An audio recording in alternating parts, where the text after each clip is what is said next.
আমাদের এই আজকের এই প্রতিবাদের 1 নম্বর দাবি, টঙ্গী ইজতেমায় ঘুমন্ত তবলিগের সাধারণ সাথীদের উপরে নির্মমভাবে আক্রমণ করে আমাদের 4 জন ভাই শহীদ হয়েছেন। এই 4 জন শহীদ যারা করেছে এখন পর্যন্ত একজনকে গ্রেফতার করে নাই। আমরা প্রশাসনের কাছে হুঁশিয়ারি বার্তা দিতে চাই, যদি এই খুনি ওয়াসিফ, উসামা, মুয়াজ বিন নূর, জিয়া, কাসেম, আব্দুল্লাহ মনসুর সহ মূল গডফাদারদেরকে অনতিবিলম্বে গ্রেফতার করতে হবে। 2 নম্বর, কুমিল্লা সহ সারা বাংলাদেশে এখন থেকে আর সাতপন্থীদের কোনো কার্যকলাপ চলতে পারবে না। 3 নম্বর, কুমিল্লাতে বিশেষ করে কুমিল্লা শহরে শাসনগাছা আড়াইহুরাতে তাদের যে মার্কাজ নামক তাদের ষড়যন্ত্রের আখড়া, সেটাকে আজকে থেকে প্রশাসনের তত্ত্বাবধানে পরিপূর্ণভাবে বন্ধ করতে হবে। কুমিল্লার অন্যান্য মুরাদনগর, কোম্পানিগঞ্জ, দাউদকান্দি তারা মার্কাজের নামে যে সন্ত্রাসী কার্যকলাপের মহড়া দিত, সমস্ত মার্কাজগুলো থেকে তাদেরকে বিতাড়িত করতে হবে। কুমিল্লা সহ কোথাও মসজিদে তারা আজকের পর থেকে তবলিগের নামে কোনো কাজ করতে সাতপন্থীদেরকে দেওয়া যাবে না। কোনো মসজিদে তারা ঢুকতে পারবে না, তবলিগের কাজের নামে কোনো মসজিদে তারা ঢুকতে পারবে না। এবং এখন পর্যন্ত টঙ্গী মাঠে এই সন্ত্রাসীরা অবস্থান করতেছে বেলাল মসজিদের কাছে। আমরা প্রশাসনকে হুঁশিয়ার করে দিতে চাই, অনতিবিলম্বে মাঠ থেকে যেভাবে তাদেরকে বিতাড়িত করেছেন, এই সন্ত্রাসীরা এখনো মাঠে অবস্থান করতেছে, মাঠের পশ্চিমে। এরা যে কোনো মুহূর্তে আরেকটি ঘটনা ঘটাতে পারে। ছাত্রলীগকে যেই কারণে নিষিদ্ধ করা হয়েছে, সাদলীগ, সাতপন্থীদেরকে সেই ধারায় নিষিদ্ধ করতে হবে। আমাদের দেশের অস্থিতিশীল পরিস্থিতি করার জন্য সাতপন্থীরা একের পর এক ষড়যন্ত্র করে যাচ্ছে। আজকের পরে সামান্যতম কোনো ষড়যন্ত্র যদি তারা করে, এর জন্য প্রশাসন দায়ী থাকবেন। প্রশাসনকে আমরা হুঁশিয়ার করে দিতে চাই, আমাদের নমনীয়তাকে দুর্বলতা ভাববেন না। আমরা কর্মসূচি আজকে সামান্য দিয়েছি, পুরা দেশ সারাদিন লাগাতার ধারাবাহিক কর্মসূচি চলতে থাকবে ইনশাআল্লাহ। অবরোধের দাবি এটাই ছিল। আমরা কালকে মনে করেছিলাম প্রশাসন সাতপন্থীদেরকে গ্রেফতার করবে। আবার অবরোধ দেব যদি আজকের মধ্যে গ্রেফতার না করে। আজকের মধ্যে গ্রেফতার না করা হলে ঢাকা চিটাঙ্গের রোড আবার অবরোধ দেওয়া হবে। আজকের মধ্যে গ্রেফতার করতে হবে, না হয় ঢাকা চিটাঙ্গের রোড আবার অবরোধ করে দেওয়া হবে ইনশাআল্লাহ। আর কইতে না হইছে। আজকের এই দাবি সারা বাংলাদেশের লক্ষ লক্ষ কোটি কোটি ইমানদার মুসলমানদের দাবি। অতএব সাদের অনুসারীরা নিঃসন্দেহে গত ফ্যাসিস্ট সরকারের প্রেতাত্মা, তাদেরই ষড়যন্ত্রে, তাদেরই ইন্ধনে এই গ্রুপ সারা বাংলাদেশের ওলামায়ে কেরাম এবং দাওয়াত তাবলীগের সাধারণ জনতার বিরুদ্ধে এই হিংসাত্মক আক্রমণ করেছে। অতএব নিঃসন্দেহে সাদ সহ তার অনুসারীদের যত কার্যক্রম বাংলাদেশে চলছে, এটাকে চূড়ান্তভাবে আজীবনের জন্য নিষিদ্ধ ঘোষণা করতে হবে। এবং এদেশের তাওহীদি জনতা যদি পুরাপুরি রাস্তায় নামে, তাহলে সারা বাংলাদেশ অচল হবে।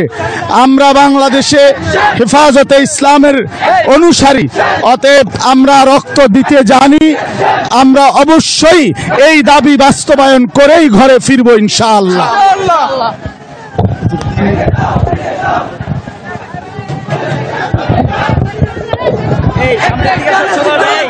সামনের থেকে সরাও সবাই রে, কেমন হবে সব পিছনে যাও, পিছনে যাও।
আপনারা দেখছেন কুমিল্লায় সাদ এবং জোবায়েদ গ্রুপের যে কর্মসূচি রয়েছে তার মধ্যেই কুমিল্লা এলাকাছর থেকে মহাসড়ক অবরোধ শেষে জেলা প্রশাসক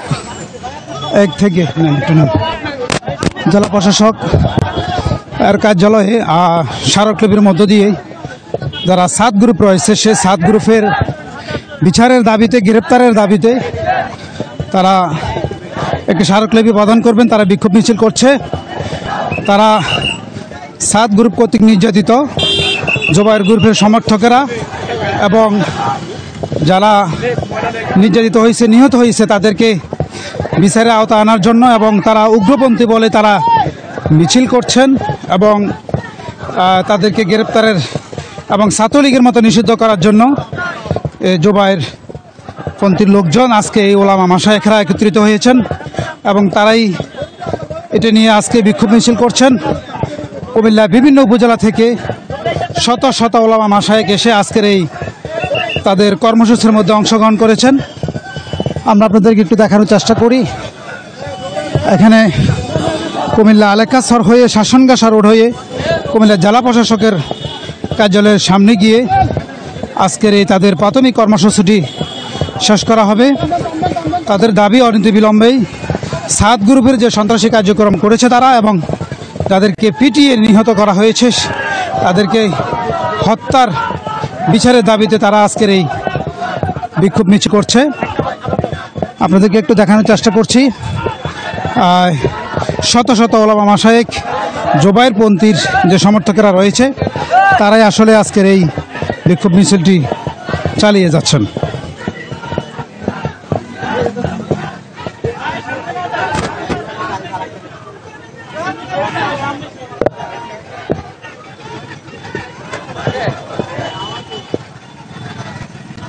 ওই না